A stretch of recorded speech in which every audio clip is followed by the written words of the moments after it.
નમસ્કાર, આપ જોઈ રહ્યા છો નેશન પ્લસ ન્યૂઝ. હું છું આપની સાથે હિરલ પંડ્યા.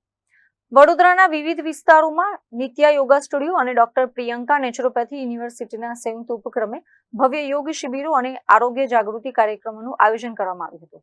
શહેરની વિવિધ સંસ્થાઓમાં યોજાયેલી યોગ શિબિરોમાં સમાજના દરેક વર્ગના લોકોએ ખૂબ જ ઉત્સાહભેર ભાગ લીધો હતો. યોગ ફોર સેલ્ફ એન્ડ સોસાયટી એટલે કે સ્વયં અને સમાજ માટે યોગના વૈશ્વિક સંદેશ સાથે વડોદરા શહેરમાં વિશ્વ યોગ દિવસ નિમિત્તે આરોગ્યનો અનેરો ઉત્સવ ઉજવાયો હતો.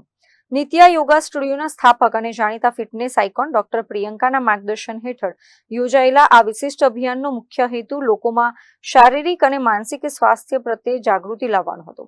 આ શિબિરોમાં માત્ર વિદ્યાર્થીઓ કે યુવાનો જ નહીં, પરંતુ શિક્ષકો, ગૃહિણીઓ, વરિષ્ઠ નાગરિકો અને વિવિધ કોર્પોરેટ ક્ષેત્રના કર્મચારીઓએ એક સાથે મળીને યોગાભ્યાસ કર્યો હતો. કાર્યક્રમ દરમિયાન ઉપસ્થિત લોકોને જુદા જુદા યોગાસનો, પ્રાણાયામ અને મેડિટેશનની વૈજ્ઞાનિક પદ્ધતિઓ વિશે વિસ્તૃત માહિતી આપવામાં આવી હતી. ડોક્ટર પ્રિયંકાએ જણાવ્યું હતું કે આજના દોડધામ ભર્યા યુગમાં જો વ્યક્તિ ડાયાબિટીસ, બ્લડ પ્રેશર, સ્થૂળતા અને માનસિક તણાવ જેવી જીવનશૈલી સંબંધિત ગંભીર સમસ્યાઓથી બચવા માંગતી હોય તો યોગ ખૂબ જ અમોઘ શસ્ત્ર છે. તેમણે ફિટ વ્યક્તિ, ફિટ પરિવાર અને ફિટ સમાજના સૂત્ર દ્વારા સ્વસ્થ ભારતનું સપનું સાકાર કરવા પર ભાર મૂક્યો હતો.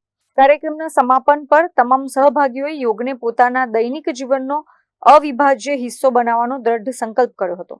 વડોદરાવાસીઓએ આ પ્રશંસનીય આયોજનને મુક્ત કંઠે સરાહ્યું હતું અને ભવિષ્યમાં પણ આવા સુખદ આરોગ્યલક્ષી કાર્યક્રમો યોજાતા રહે તેવી ઈચ્છા વ્યક્ત કરી હતી. Bureau report, nation plus news, Vadodara.